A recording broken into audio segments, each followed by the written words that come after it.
नमस्कार, आप देख रहे हैं दी LallanTop.com और ललन टॉप चुनाव यात्रा की टीम हीरा सुरेंद्र नगर पहुंच गई थी। इससे पहले के लाइव में भी हमने आपको बताया था, जो इससे थोड़ी देर पहले हमारे फेसबुक पेज पे अपलोड हुआ था, कि सुरेंद्र नगर सौराष्ट्र का दरवाज़ा कहलाता है और सौराष्ट्र वो इलाका है जहाँ पे पिछले विधानसभा चुनाव में बीजेपी ने थोड़ा हीट फेस किया था। इस बार भी ऐसा बताया जाता है कि बीजेपी इस इलाके को लेकर के थोड़ा सा नर्वस है और ये वजह बताई जाती है कि सौराष्ट्र के इलाके में लगभग पिछले 6 महीनों में कम से कम 5 कांग्रेस एमएलए टूट करके बीजेपी में आए हैं और उनके बारे में तरह तरह की बातें हो रही है। लेकिन ये सारे फैक्टर्स एडअप होकर सांसदीय के चुनाव में किस तरह प्ले करते हैं, उसके बारे में बात करने के लिए हमारे पास सुरेंद्र नगर के कुछ लोग इकट्ठे किए हैं हमने यहाँ पे, और उनसे हम गुजारिश करेंगे कि वो एक एक करके अपनी बात रखें। सर, आपका नाम क्या है? कमलेश कोटेचा। अच्छा सर, आप क्या करते हैं? मेरा अपना बिजनेस है। अच्छा, आपके यहाँ पे कैंडिडेट चेंज हुए हैं रूलिंग पार्टी के, और कांग्रेस की तरफ से भी जो कैंडिडेट आए हैं उनके बारे में भी तरह तरह की बातें हुई। आपका अनुभव कैसा रहा है रूलिंग पार्टी के कैंडिडेट जो रहे हैं उनके साथ, और नए कैंडिडेट जो आए हैं, जो डॉक्टर हैं, डॉक्टर मुंजपारा, उनके बारे में आपकी क्या ओपिनियन है?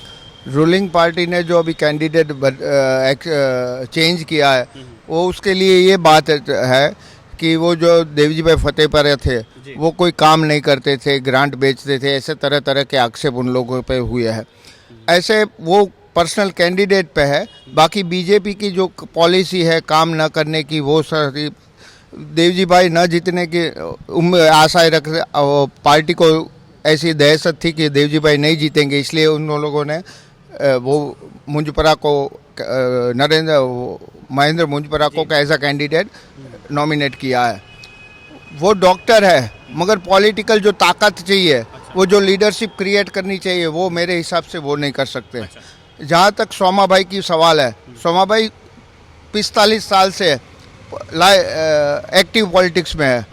3-4 बार एमपी रह चुके हैं, 2-3 बार एमएलए रह चुके हैं, और इतने ताकतवर नेता है कि सोसाइटी के लिए या तो समाज के लिए वो किसी भी ताकत से लड़के, किसी भी कामगिरी के लिए लड़के, वो सुरेंद्र नगर डिस्ट्रिक्ट के लिए महत्वपूर्ण काम कर सकते हैं। इसलिए मुझे ऐसा लगता है कि आने वाले समय में सब लोग सोमा भाई के लिए वोट करेंगे। ठीक है, तो आपकी बात से एक मूड मालूम चलता है। ऐसा कोई यहाँ पे है जिसको ऐसा लगता है कि ये जो कैंडिडेट चेंज करने की जो वजह सर ने बताई है वो नहीं रही है, कुछ और है? सर, आपका नाम क्या है? प्रद्युमन जी मकवाना।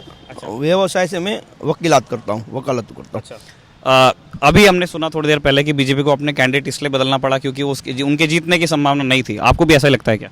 नहीं, बीजेपी ये रूलिंग पार्टी का कैंडिडेट चेंज हुआ तो ये फॉर्मेशन है पार्टी का, अपनी विचारधारा से चेंज हुआ है, इसका कोई मतलब नहीं है। जीत नहीं रहे तो इसलिए चेंज हुआ, ऐसा बात नहीं है। तो इसके पहले मतलब जो देवजी फतेहपुरा थे वो उनकी विचारधारा और बीजेपी की विचारधारा में ऐसा फर्क आ गया था क्या? मतलब क्योंकि उनको चेंज किया गया है, आप जैसे कह रहे हैं? नहीं, चेंज करने का जो भी ग्राउंड्स होगा, जो भी रीजन होगा, वो पार्टी का अंदरूनी रीजन होगा। इसको वो पब्लिक के कोई फिक्र नहीं। पार्टी ने जो अभी कैंडिडेट नया दिया है वो एमडी है। गुजरात में सबसे ज़्यादा पढ़ा लिखा कैंडिडेट है तो महेंद्र भाई मुंजपरा है। तो पार्टी ने जो चेंज किया है तो विकास के काम के लिए चेंज किया है। ये देवजी भाई फतेहपुरा जो पास्ट एमपी थे, उसका बेड वर्क था, उसका कोई रीजन है, उसके लिए चेंज नहीं किया।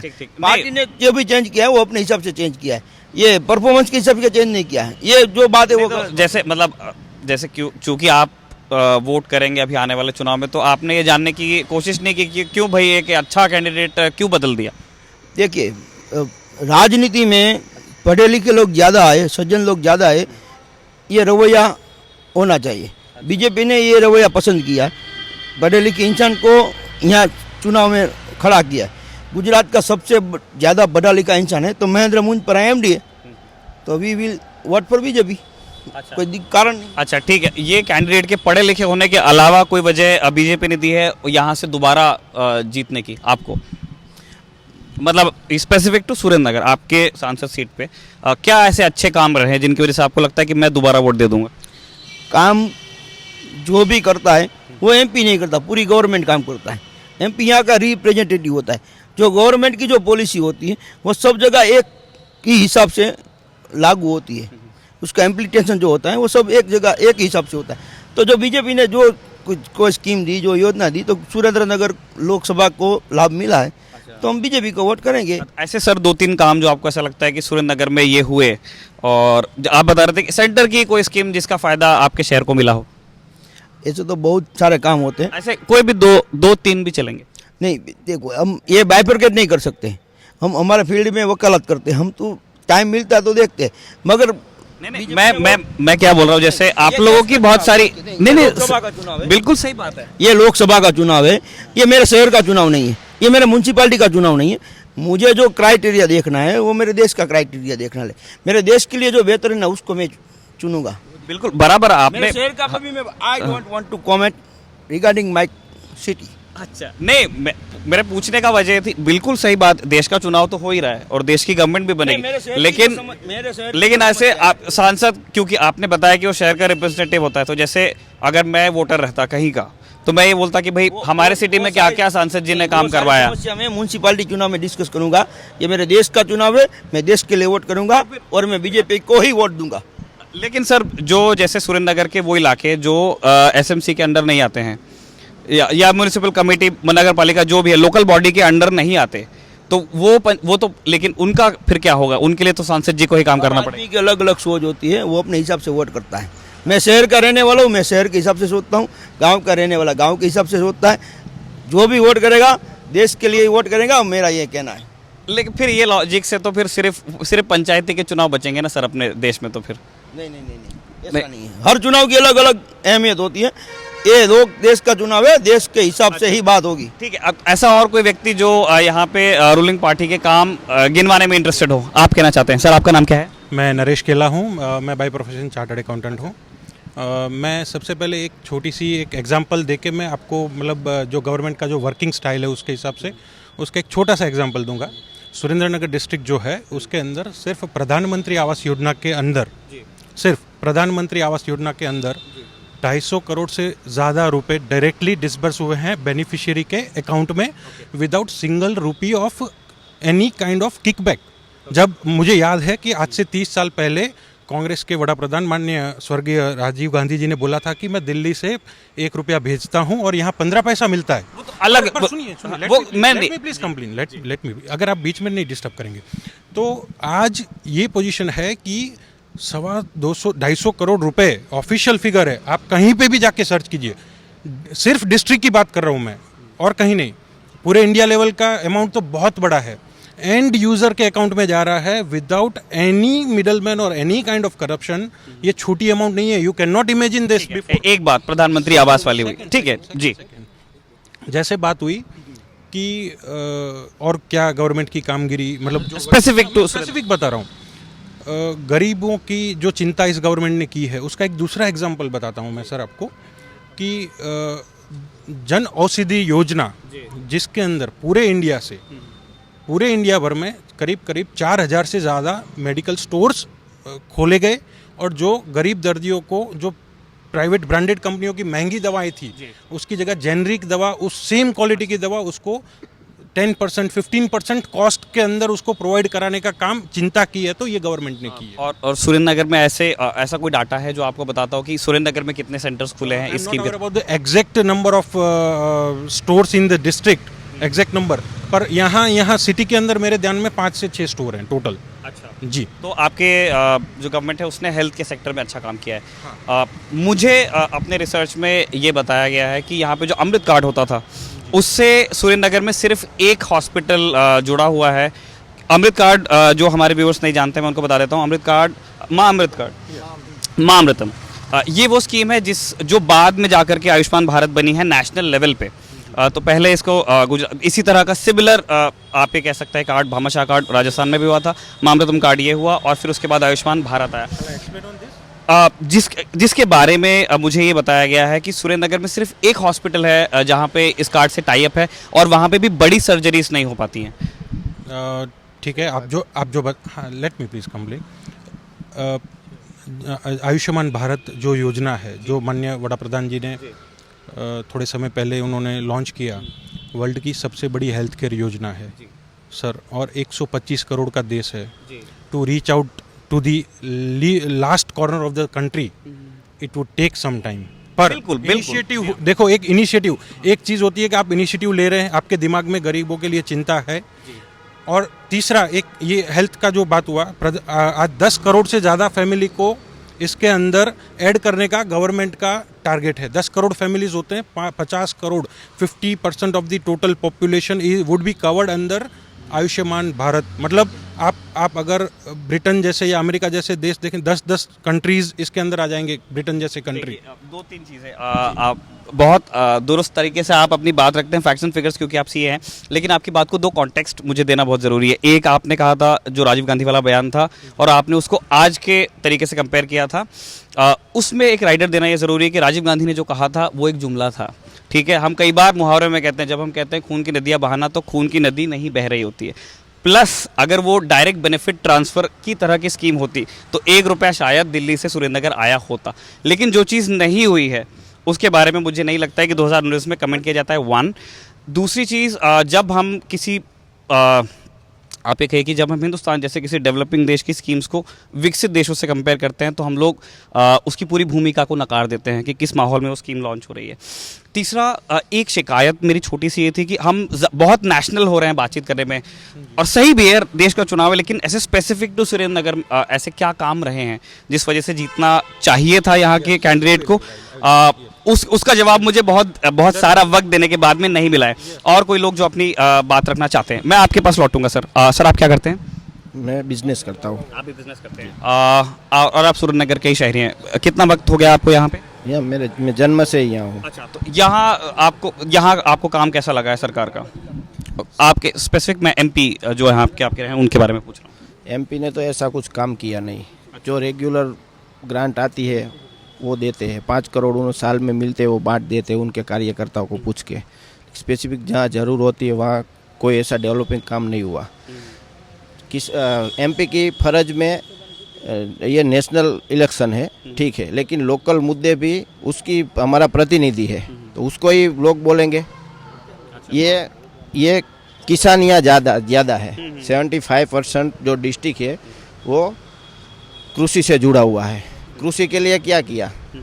प्रधानमंत्री फसल योजना है जो, उसमें से 15% प्रीमियम उन लोगों ने ले लिया। 6% ही किसानों को दिया। उसका आंदोलन हो रहा है। सब डिस्ट्रिक्ट में मामलतदार मजिस्ट्रेट को आवेदन दे रहे हैं सब किसान, ठीक है। दाम नहीं मिल रहे सबको। और आप देखिए हालत यहाँ की, एक भी रोड ऐसा नहीं होगा जहाँ खड्डे नहीं होंगे। आज रोड बनता है, दूसरे दिन आके खोद देते हैं, तो ये विकास होता है ऐसा? यहाँ रोजगार नहीं है। जीआईडीसी है तो 75% इंडस्ट्रीज बंद है अभी। क्या रोजगार? कुछ भी नहीं। यहाँ से बाहर जा रहे हैं सब लोग रहने। यहाँ से कहाँ जाते हैं वैसे लोग काम करने? बड़े सिटी में, अहमदाबाद, बड़ौदा, राजकोट। अच्छा, ठीक है। और भी लोग कोई, जैसे आपने 3 इश्यूज में पकड़ पाया आपकी बात में, आपने खेती का मुद्दा बताया, सड़कें आपने गिनाई, रोजगार 3। इनके अलावा आपको लगता है कि आपकी कॉन्स्टिट्यूएंसी में क्या मुद्दे हैं जिन पर आपको लगता है ये चुनाव लड़ा जाना चाहिए? मुद्दा तो क्या है, लोगों को सुविधा मिलनी चाहिए, इंडस्ट्रीज आनी चाहिए, रोजगार मिलना चाहिए, शिक्षा अच्छी मिलनी चाहिए। यहाँ शिक्षा का व्यापारीकरण हो रहा है। गुजरात सरकार ने एफआरसी कमेटी बनाई, किसी का अमल नहीं हो रहा। ये एफआरसी कमेटी क्या है सर? जो गुजरात के बाहर के, मैं उनके लिए पूछना चाहता हूँ। वो जो फीस लेते हैं स्कूल में, उसके लिए फी रेगुलेशन, हाँ, उसके लिए कमेटी बनाई थी। वो सुप्रीम तक गई वो कमेटी, फिर भी कोई उस पर एक्शन नहीं हुआ। और मन चाहे इतनी फीस लेते हैं सब। ये प्राइवेट स्कूल्स की आप बात कर रहे हैं? प्राइवेट स्कूल की। गवर्नमेंट स्कूल एक भी यहाँ नहीं बनी। कॉलेज वही है जो बरसों से थी, एक भी कॉलेज नहीं हुई। इंजीनियरिंग कॉलेज नहीं हुई, कोई भी यूनिवर्सिटी नहीं हुई। प्राइवेट यूनिवर्सिटी बनाई लेकिन गवर्नमेंट की कोई भी नहीं। मेडिकल कॉलेज नहीं है डिस्ट्रिक्ट में, प्राइवेट है, गवर्नमेंट की नहीं है। तो प्राइवेट में कितने पैसे लेते हैं? डोनेशन देना पड़ता है सब। गरीब लोग कहाँ पढ़ने जाएंगे? अच्छा, ऐसा कोई जो कुछ इन्होंने बताया उसको कोई दूसरा कुछ मुझे ऐड करना चाहता हूँ। सर, आपका नाम क्या है? हर्षवर्धन सिंह। आप क्या करते हैं सर? मैं सिक्योरिटी फर्म चलाता हूँ, फ्रीलांसिंग बाउंसर्स का। और मतलब आपके पास तो सही में चौकीदार हैं? जी हाँ, सही में चौकीदार है मेरे पास, लेकिन वो इस चौकीदार से तो अच्छे ही है। अच्छा, और किस तरह अच्छे हैं? वो अपनी ड्यूटीज़ में अच्छे हैं, जो बोलते हैं वो करते हैं। यहाँ पे जो मतलब बेसिक नीड्स जो मिलनी चाहिए सिटीजन्स को, वो अभी तक मिली नहीं है।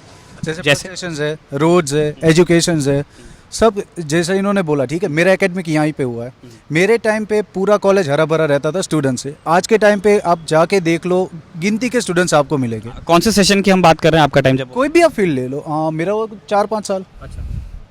और मैं खुद राजकोट से ऑपरेट करता हूँ। मैं यहाँ रहता हूँ, मैं रोज़ अप डाउन करता हूँ। मैं खुद राजकोट, और I respect him a lot, लेकिन मैं सर की रिस्पेक्ट करता हूँ। लेकिन जो इन्होंने बोला कि वो जो जन औषधि केंद्र है, ठीक है, वो पूरे सिटी में सिर्फ 3 है। उनके पास 35 सर 5 बता रहे थे वैसे। मैं 3 यहाँ पे गिना सकता हूँ। अच्छा। उनके पास मैं खुद जाके आया हूँ, ठीक है। मैं सिटीजन हूँ, मुझे भी फ़ायदे चाहिए, ठीक है। तो मैं जाता हूँ, 30 से 40% मेडिसिन तो उनके पास होती ही नहीं है। दूसरा, मामृतम कार्ड लिटरली सिर्फ और सिर्फ एक हॉस्पिटल यहाँ से जुड़ा हुआ है। वो फैक्ट है और वो सही चीज़ है। आप कहीं पे भी जाओ, नहीं हम ये स्कीम नहीं रखते। मैंने खुद में अपनी फैमिली का ट्रीटमेंट कहीं और से करवाया है, ठीक है, और वो भी कैश दे के, जबकि मैं उस मामृतम कार्ड को यूज़ कर सकता, लेकिन वो धक्के खाने वाली स्कीम थी तो मैंने यूज़ नहीं की। सेकेंड थिंग, आप जा देख लो, बस स्टेशन 5 साल से बन ही रहा है। वो ग्राउंड ज़ीरो पे ही है, बन रहा है।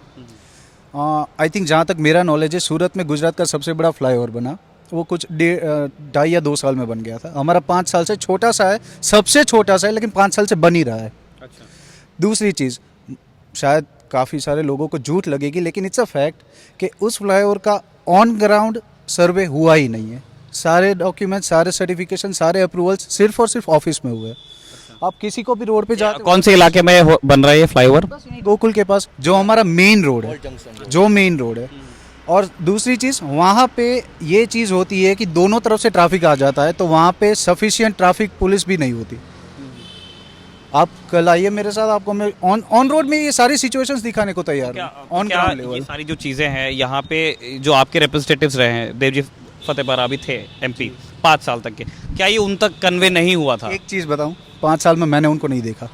अच्छा। I have not even seen him. मैं उनका फेस भी रिकॉग्नाइज नहीं करता। अभी लोग बोलेंगे कि आप तो राजकोट से अप डाउन करते हैं, तो क्या पता उसमें मिस हो गया हो, और कोई जो यहाँ पे रहता हो जिन्होंने देखा हो। मैं यहीं रहता हूँ ना। मैं यहीं रहता हूँ। मैंने सारे पॉलिटिकल फंक्शंस जो होते हैं मैंने अटेंड किए हुए हैं, सारी रैलीज अटेंड की हुई है। ऐसा नहीं है, मैंने हर एक चीज़ को अटेंड किया हुआ है। मैं यहाँ पे जो भी फंक्शंस होते हैं सब अटेंड करता हूँ। मेरे दोस्त भी अटेंड करते हैं, लेकिन कहीं पे दिखना तो चाहिए ना। अच्छा। दिखना, चलो सुनाई तो देना चाहिए ना कि भाई सुनाई भी नहीं देते। हाँ, हमने नाम पढ़ा है। वो क्या पता है, वो जो पब्लिक बैठने की जो अरेंजमेंट होती है ना, देवजी भाई फतेहपुरा की ग्रांट में से, हाँ बस वो देखा है हमने। हमें पता है कि ये बंदा है हमारा। अच्छा। अब आपके पास आते हैं। अच्छा, आपको स्किप करना कर दूं? अच्छा दोस्त, आपका नाम क्या है? ऋषि त्रिवेदी। अच्छा, आप क्या करते हैं? मैं अभी स्टूडेंट हूँ। आप स्टूडेंट है, किस चीज़ की पढ़ाई करते हैं आप? अभी कंप्लीट हुआ, लास्ट 6 सेम का मैंने एग्ज़ाम दिया है अभी। कौन सा कोर्स? BCA।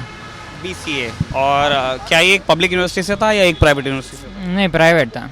अच्छा, तो आपने किसी गवर्नमेंट यूनिवर्सिटी से पढ़ने के बारे में सोचा था यहाँ पे? नहीं, सोचा तो नहीं था, प्राइवेट में ही मैंने कर लिया। और ऐसा क्यों? मतलब लोग तो प्रेफर करते हैं रैंक वैंक, जो लोग लाते हैं कि मैं तो गवर्नमेंट पढ़ूंगा। मैं ऐसा मतलब मेरे फैमिली में तो था ही। वो सही है, मैं ऐसा स्टूडेंट नहीं था, मेरे कम मार्क्स आए थे, वो अच्छा। नहीं चांस लगा अच्छा, गवर्नमेंट में। बाकी यहाँ एजुकेशन का सीन कैसा है सुरेंद्रनगर में?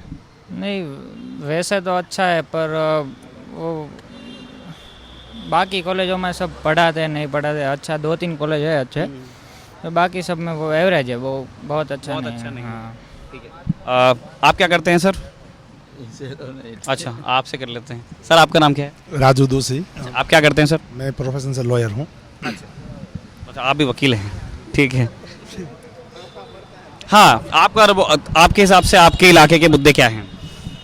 हमारे इलाके के जो मुद्दे हैं, जो ज़्यादा नरेश भाई ने बताए कि जितने भी मुद्दे एक्चुअली, जिस तरह से सुरेंद्रनगर की पॉपुलेशन है, ये कोई इतना बड़ा सिटी नहीं है कि इतने बड़े प्रॉब्लम हो या इतने बड़े कोई समझ लीजिए कोई दिक्कत वाली बात हो। लेकिन जिस तरह से पूरे देश में विकास हो रहा है, हाँ, जो सब समझ रहे हैं, सही दिल से समझ रहे हैं। समझ लीजिए कि कोई बाहर नहीं आता, लेकिन एक बात कंफर्म है कि सब ने अपना इरादा मना लिया है कि क्या करना क्या नहीं करना है। दूसरी बात, किस तरह का इरादा है सर ये? जो लास्ट 2014 वाला जो चुनाव था, वो चुनाव से इस 5 साल की जो यात्रा है इनकी, तो ये समझ लीजिए कोई अलग नाम देगा, कोई विकास का नाम देगा या कोई अपने हिसाब से चौकीदार देगा या कोई अपने हिसाब से जो वर्ड बोलेंगे, लेकिन मैं तो ये कहूँगा कि 101% सारी ज़रूरियात जो भी थी, जो भी डेवलपमेंट हुआ है, पूरे हिंदुस्तान का डेवलपमेंट हुआ है। पर्टिकुलर हम सुरेंद्र की बात नहीं कर सकते क्योंकि ये नहीं, मैं इसे यही एक मतलब मुझे मैं वहीं पे आ मैं रहा हूँ। हाँ दरअसल क्योंकि हुआ ये क्या सोच कि वाली बात है, ये सोच वाली बात है, उसी हिसाब से मैं आ रहा हूँ। देखिए मैं नहीं काटना चाहता था आपकी बात को, इसलिए मैंने आया क्योंकि जैसे पूरा प्रेस पूरा देश घूम रहा है, हमारे पास भी 6 टीम्स हैं, ठीक है, जो देश के अलग अलग कोनों में हैं।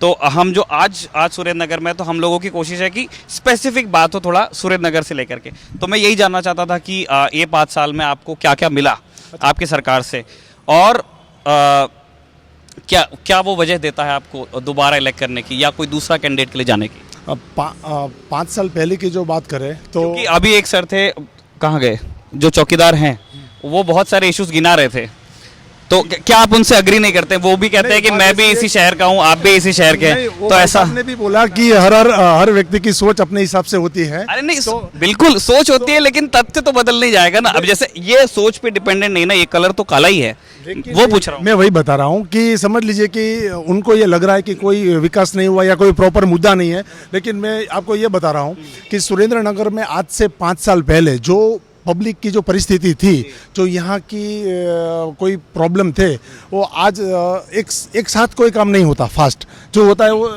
मैं वही तो मेरी एक छोटी सी शिकायत ही ले लीजिए आप, कि हो सकता है आपकी राय की तरफ, लेकिन मैं एक स्पेसिफिक डाटा मैं बहुत मिस कर रहा हूँ इस कॉन्स्टिट्यूएंसी को लेकर के। देश का विकास शायद हो रहा होगा, लेकिन सुरेंद्र नगर का कितना विकास हुआ? सर आपका नाम और आप क्या करते हैं? पहले उमंग शाह, मैं रिटेलर हूँ। अच्छा, बात यह है कि प्रॉपर सुरेंद्र नगर में देखें तो विकास तो हुआ ही है।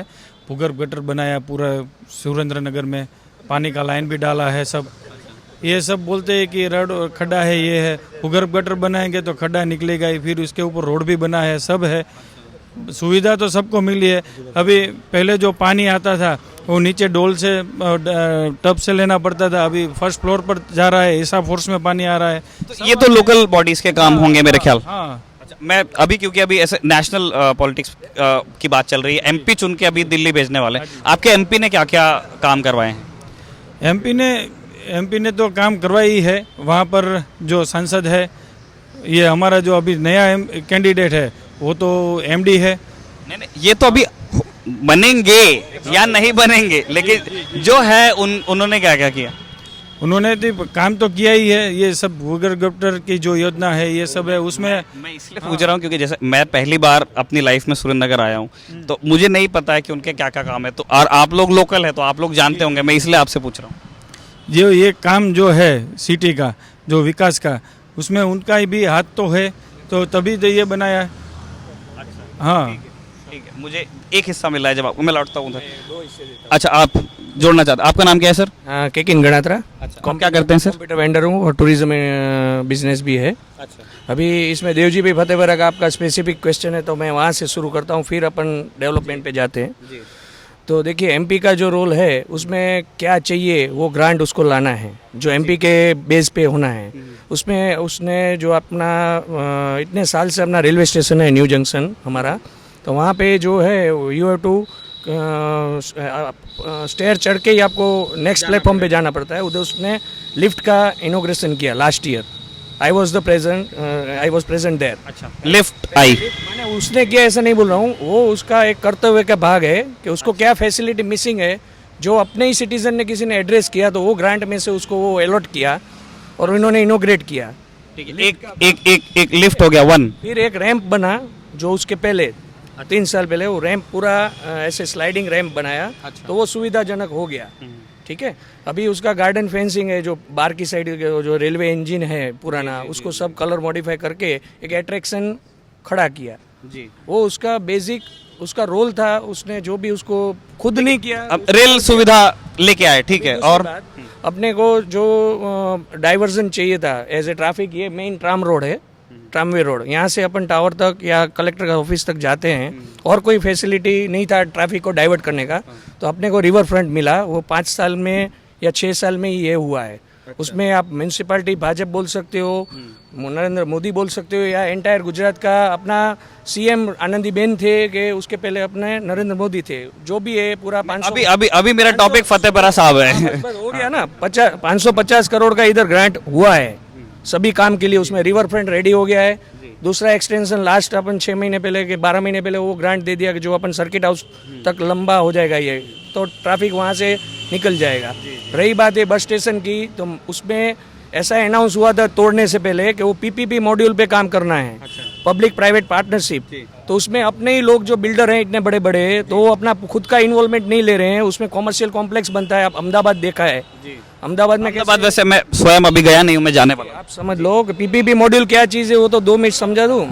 वो है एक आइडिया है बेसिक। छोड़ दो, म्यूनसिपालिटी को छोड़ दो, ये पहले कॉमर्शियल ऑफिसेज होती है, उसके पीछे अपना ठीक ठीक ठीक, एक बेसिक आइडिया रेवेन्यू। मैं वडोदरा का जो बस स्टॉप जैसा है वैसा बोल रहे हैं, वो अपना लोकल पब्लिक ही रेडी नहीं हो रहा है, जो बड़े बड़े बिल्डर हैं बड़े, इसलिए गवर्नमेंट बस स्टॉप नहीं बना पा रही।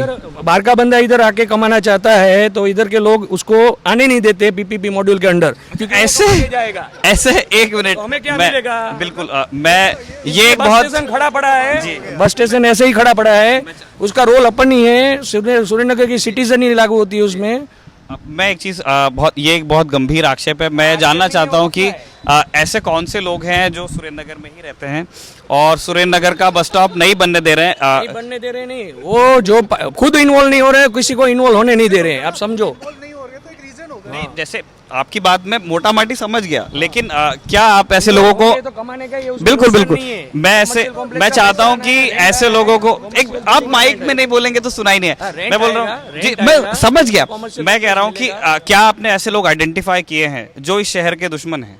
नहीं, वो आप आइडेंटिफाई का रोल नहीं पकड़ सकते हो कि कौन है, सुनो। लेकिन कोई है। हाँ, पर वो आप इतना समझ सकते हो कि जो इतना 267 करोड़ रुपीस जो प्रधानमंत्री योजना के अंडर में आवास योजना में इधर अलॉट हुआ है, डायरेक्टली डिजिटल कॉन्सेप्ट से उसके अकाउंट में चला गया है 267 पर हेड, ठीक है, वो टोटल मिला तो है डिजिटल से, तो उतना तो आप समझते हो कि उतना रेवेन्यू बिल्डर कर रहा है। नहीं, बिल्डर बना रहा है तभी वो वो तो बेच रहा है एक स्कीम हुई है ना, बिल्डर इतना कैपेबल तो है ना कि जो ये स्कीम के अंडर इन्वॉल्व हो रहा है, रारा के अंडर रजिस्टर हो रहा है, तो ये क्यों नहीं कर रहा है, इसको कर क्यों नहीं रहा है? अच्छा, ठीक है। और कोई ऐसे आपके शहर की समस्या है सर जो आप जोड़ना चाहते हैं? फिर मेरे को उधर भी जाना। पीपीपी मॉड्यूल को इसको सिर्फ उसको एक्शन में लाना है बस। मैं बिल्कुल जितने सरकारी अधिकारी इस लाइव वीडियो को देख पा रहे हैं या बाद में इसका यूट्यूब कट देखने वाले हैं, उनसे मेरी दिली दरख्वास्त है कि इनकी बात पे ध्यान दिया जाए, ऐसे लोगों को आइडेंटिफाई किया जाए। ये शहर बहुत परेशानी में है, इनका बस स्टैंड बनवा दीजिए, ठीक है। और हाँ सर, आप कुछ जोड़ना चाह रहे हैं जी? सर यहाँ पे सिविल हॉस्पिटल है, वहाँ पे 26 डॉक्टरों की पोस्ट है, इसमें से 17 डॉक्टर नहीं है। मेडिकल की जो भाई साहब सुविधा, ये अमृतम वो सारी बातें कर रहे थे, वो ऐसी कोई सुविधा नहीं है। यहाँ पे जो मेडिकल का है वो पूरे का पूरा प्रोफेशनल है, और सुरेंद्रनगर डिस्ट्रिक्ट की सबसे बड़ी गरीब और छोटे लोगों के लिए हॉस्पिटल है, वहाँ पे कोई सुविधा नहीं है। और भाई साहब कह रहे थे कि एसटी बस का जो है वो कोई नहीं करने दे रहा है, ऐसा कुछ नहीं है। सरकार को किसी भी प्रकार का विज़न नहीं है। ये जो बस स्टैंड था, न कोई डिज़ाइन बनाया, न कोई टेंडर पर निकाला, न कुछ किया, ऐसे ही ऐसे गिरा दिया, और फिर बोलते कि अभी कोई करने नहीं दे रहे, ये है वो है, ऐसी कोई बात नहीं है। वो कह रहे सर, आप कह रहे थे कहाँ गए वो जो कह रहे थे कि बनने नहीं दे रहे, वो वाले किधर गए? मेरी बात तो सुन लो, मेरी बात, जब किसी बिल्डिंग को आप गिरा रहे हो तो उसके पहले उसका आप एस्टिमेट निकालोगे, डिजाइन बनाओगे, आर्किटेक्ट रखोगे, कुछ न कुछ।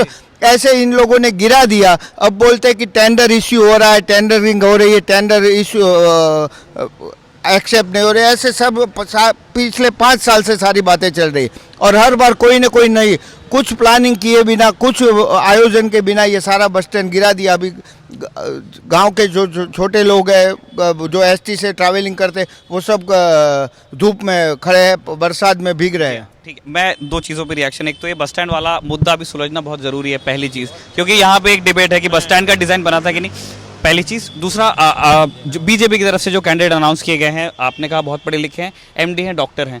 मुझे ये बताया गया कि सुरेंद्रनगर का जो सरकारी अस्पताल है, वहाँ पे बहुत सारे स्पेशलाइजेशन के डॉक्टर्स नहीं है, गायनाक नहीं है, ईएनटी नहीं है, स्किन स्पेशलिस्ट नहीं है। ऐसा क्यों है सर? भाई साहब, निखिल जी, जैसे भाई साहब ने बताया, जो कांग्रेस के शहर प्रेसिडेंट हैं, पहले I would like to ask him, मैं उनसे पूछना चाहता हूँ कि पिछले 25 साल के अंदर 17 से 18 साल जो अभी इनके कैंडिडेट हैं वो एमपी रहे हैं। पिछले 25 में से करीब करीब 16-17 साल अभी जो इनके कैंडिडेट हैं वो खुद एमपी रहे हैं। 4 टर्म पब्लिक ने उनको चांस दिया है। तो ये क्वेश्चन आज क्यों रेस कर रहे हैं? Why didn't they ask this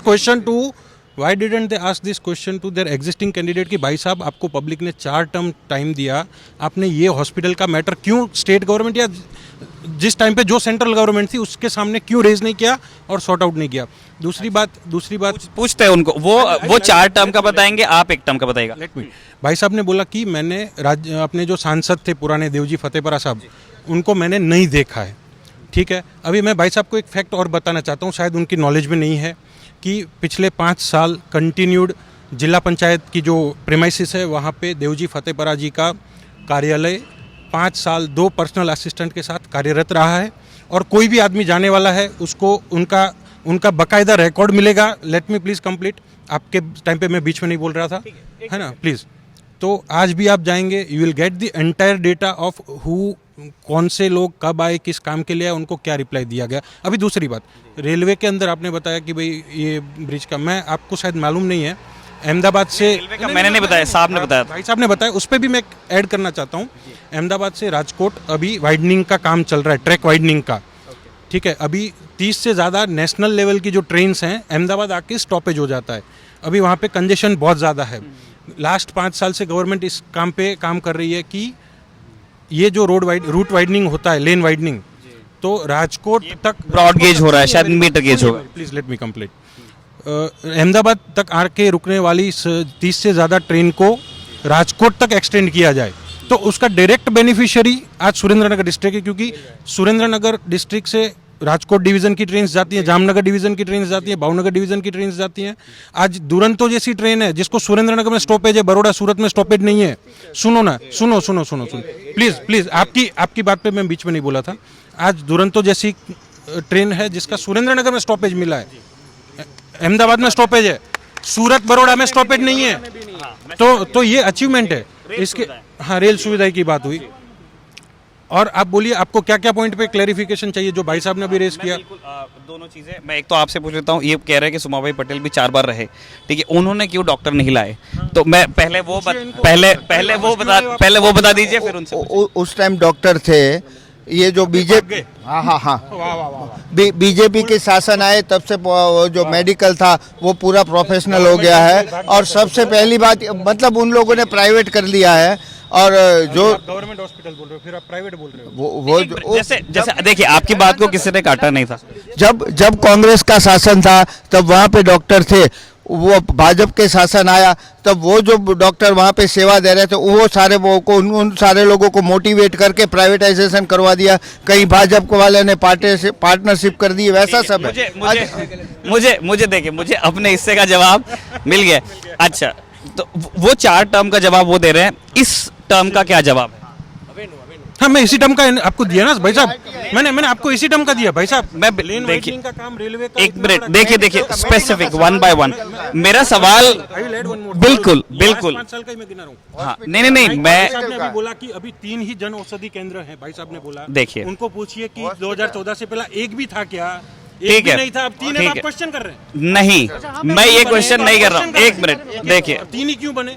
देखिए, अरे भाई साहब, एक यदि एक भी नहीं था, देखिए, 2014 से पहला एक भी नहीं बिल्कुल, मैं ये समझ गया। मैंने बिल्कुल अच्छी बात है, मैं उन 3 केंद्रों के एग्जिस्टेंस को स्वीकार रहा हूँ, लेकिन मैं पूछ रहा हूँ कि वो 3 औषधि केंद्र तो खुल गए, डॉक्टर्स कहाँ हैं?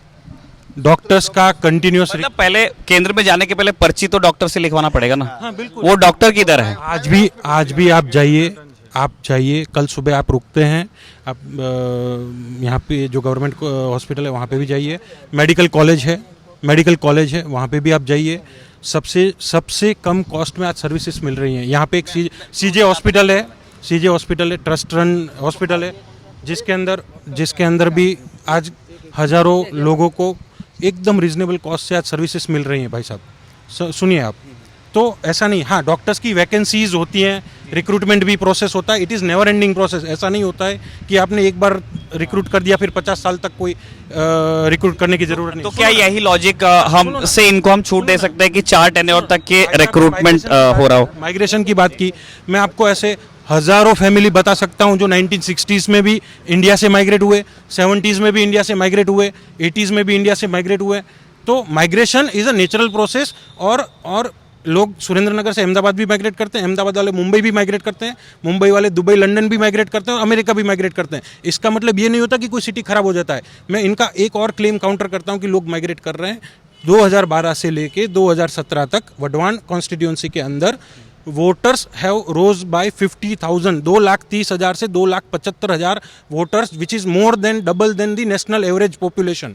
पॉपुलेशन के ग्रोथ से भी, नॉर्मल ग्रोथ से भी ज्यादा ग्रोथ हुआ है। तो आप ये कह रहे हैं कि वडवान इतना पॉपुलर हो गया है कि लोग अभी आने लगे हैं? फैक्ट्स है। आप इलेक्शन कमीशन का डेटा निकालिए, 2012 में कितने वोटर्स थे, अभी कितने वोटर्स हैं, आप उसका परसेंटेज ग्रोथ निकालिए, नेशनल परसेंटेज ऑफ पॉपुलेशन क्या ग्रोथ है, आप उसको निकालिए। फैक्ट्स की बात कर रहा हूँ। इसका मतलब हम वडवान में और सुरेंद्रनगर में एक रिवर्स माइग्रेशन देख रहे हैं towards rural belt from bigger cities like Ahmedabad and natural process. I will tell you, migration is the natural process. हजारों सालों से migration is the natural process. ठीक है, आप सुनिए, इंडिया से भी 1960s, 70s, 80s में हजारों लोग, आज 30 लाख इंडियंस अमेरिका में रह रहे हैं। वो कब माइग्रेट हुए थे? 4 साल में हो गए क्या? 30 लाख इंडियंस यूएस में रह रहे हैं, 8 लाख इंडियंस आज लंदन में रह रहे हो, क्या 4 साल में माइग्रेट हो गए क्या? मैं समझ गया। मैं परफॉर्मेंस के साथ, गवर्नमेंट के परफॉर्मेंस के साथ you can not question this. अच्छा, मैं दरअसल ये समझना चाह रहा था, जैसे मैं इतना पढ़ा लिखा नहीं हूँ, लेकिन मेरी जो सीमित समझ है वो ये कहती है कि हम छोटी जगह से बड़ी जगह पे माइग्रेट करते हैं। यहाँ पे मतलब मुझे इस कॉन्वर्सेशन में ये बात समझ में आई कि शायद बड़े शहरों से लोग वापस सुरेंद्रनगर आ रहे हैं, या you please make it clear, I have very well said कि लोग यहाँ से अहमदाबाद जाते हैं, अहमदाबाद वाला बेटर अपॉर्चुनिटी के लिए मुंबई भी जा सकता है, अगर उसको और ज़्यादा अपॉर्चुनिटी मिलती है तो दुबई भी जा सकता है, उससे ज़्यादा तो यूएस भी जा सकता है, ऑस्ट्रेलिया भी जा सकता है। आज 15-20 लाख लोग ऑस्ट्रेलिया में इंडियंस रहते हैं, तो इसका मतलब क्या है? वहाँ पे भी रह के कोई जॉब कर रहा है और यहाँ गांव में रह के कोई करोड़ों का कारोबार कर रहा है। अपॉर्चुनिटी का लैकिंग नहीं है। थानगढ़ के अंदर, सुरेंद्रनगर डिस्ट्रिक्ट का थानगढ़ है, वहाँ पे 300 सिरामिक की इंडस्ट्रीज है जो करोड़ों रुपए का एक्सपोर्ट आज भी कर रही है। करोड़ों रुपए का फॉरेक्स रेवेन्यू गवर्नमेंट को। भाई साहब, 3 साल का वेटिंग पीरियड है आज भी। मैंने 2009 में जो यूनिट्स को फंडिंग के लिए हेल्प किया, आज उनके सबके 2 यूनिट्स हैं। तो थानगढ़ जैसे गांव में रहकर भी कोई करोड़ों का कारोबार कर रहा है। It depends on the personal vision. Personal, आप यहाँ गली के नुक्कड़ पे बैठे रहो, पान मसाला खाते रहो, थूकते रहो और बोलो देश का कुछ नहीं होने वाला, तो कुछ नहीं होगा भाई। आपको 18 घंटे काम करना पड़ेगा। और कोई MP MLA आके कोई डिस्ट्रिक्ट का अकेला विकास नहीं कर सकता है। पब्लिक की डिसिप्लिन, पब्लिक का हार्डवर्क, पब्लिक का कमिटमेंट, पब्लिक की ऑनेस्टी ही उस क्षेत्र को, चाहे अहमदाबाद हो, मुंबई हो, दुबई हो, ठीक बात, विकास कर सकता है। ठीक बात है। मुझे एक बेसिक आइडिया मिल गया है यहाँ पे आप लोगों की राय के बारे में, ठीक है। लेकिन आप लोगों ने जो चीज़ें बताई, चूंकि मैं बाहरी हूँ इसलिए मेरे लिए वो राय हैं। ये राय तथ्यों पे कितनी आधारित थी, मैं हमारे साथ एक जर्नलिस्ट हैं विश्वास, फ्रीलांसिंग करते हैं गुजरात के बहुत सारे न्यूज़पेपर्स के लिए, कुछ नेशनल मीडियम के लिए भी। विश्वास से हम ये जानना चाहते हैं कि यहाँ पे जो डिस्कशन हुआ, जिन कॉन्टूर्स को छुआ गया, उसमें से कितनी बातों में तथ्य था? कुछ में था, कुछ में नहीं था। मैं बोल रहा हूँ दोनों के साइड कुछ लेना नहीं है।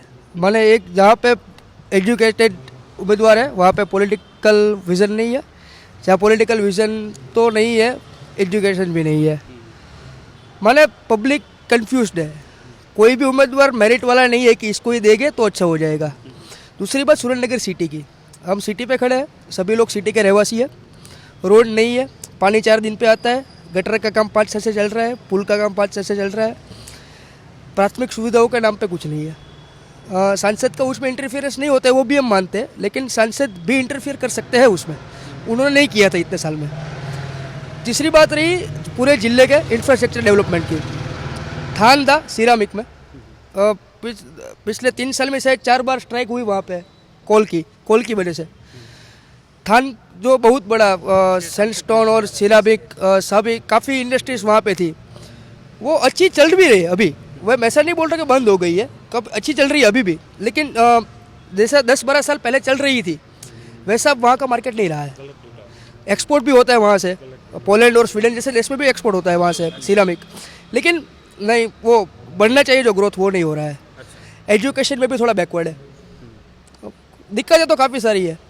अच्छा, और एक जो जिस चीज़ पे मतलब ये बहस बहुत बटी हुई थी कि यहाँ पे स्वास्थ्य सुविधाओं को लेकर के एग्जैक्ट हालत क्या है, क्या है यहाँ के डॉक्टर, यहाँ जो सरकारी अस्पताल है सुरेंद्र नगर का, ठीक है, जो भी सिविल अस्पताल है, क्या वहाँ पे डॉक्टर्स की मतलब जो नंबर है वो क्रिटिकली लो है? हाँ है, डॉक्टर की कमी है। और कौन कौन से स्पेशलिस्ट ऐसे हैं जो वहाँ पे नहीं? गायनेक स्पेशलिस्ट नहीं है, ENT नहीं है, ऑप्थेल और स्किन के नहीं है। अच्छा, तो ये डिलीवरी के केसेस कहाँ जाते हैं फिर यहाँ पे जब गायनेक नहीं है? प्राइवेट्स में। तो यहाँ पे सारी डिलीवरीज जो यहाँ पे होती है? हॉस्पिटल है यहाँ पे शिवसा मेडिकल कॉलेज, जो एक ट्रस्ट बेसिस ऑपरेटेड हॉस्पिटल है, और काफ़ी लोग माने वो ऑपरेशन और एडमिशन का चार्ज नहीं रहते, सिर्फ दवाइयों के चार्ज पे आपको सर्वर मुहैया करा होता है। लेकिन वो गवर्नमेंट का इनिशिएटिव नहीं है, वो कोई ट्रस्ट चला रहा है, उसको हम गवर्नमेंट का उसमें कुछ प्रदान नहीं मान सकते हैं। वो ट्रस्ट चला रहा है, उसके बलबूते पे चला रहा है। और मेडिकल कॉलेज है, उनको भी थोड़ी आवश्यकता होती है पेशेंट दिखाने के लिए। अगर मेडिकल कॉलेज होगा, वहाँ पे इंटर्नशिप जो बच्चे कर रहे हैं, 100 बच्चे होते हैं हर बैच में, 100 बच्चों को पेशेंट भी चाहिए, तो पेशेंट के लिए सारे पेशेंट भी चाहिए, तो पेशेंट के लाने के लिए आपको सर्वर करनी पड़ेगी कम पैसों से। अच्छा, तो ये एक जनरल आइडिया था सुरेंद्र नगर में जो लोगों की राय है वो किस तरफ झुकी हुई है, कौन किस काम को तरजीह देता है और किन मुद्दों पे किससे लगता है कि चुनाव लड़ा जाना चाहिए। तरुण के साथ सुरेंद्र नगर से मैं हूं निखिल, बहुत बहुत शुक्रिया। खबरों में भी आ गया है पहले आओ पहले पाओ ऑफर। दी लल्लन टॉप ऐप एंड्रॉइड पर है ना, तो न्यूज़ का ख्याल करो, सबसे पहले इंस्टॉल करो।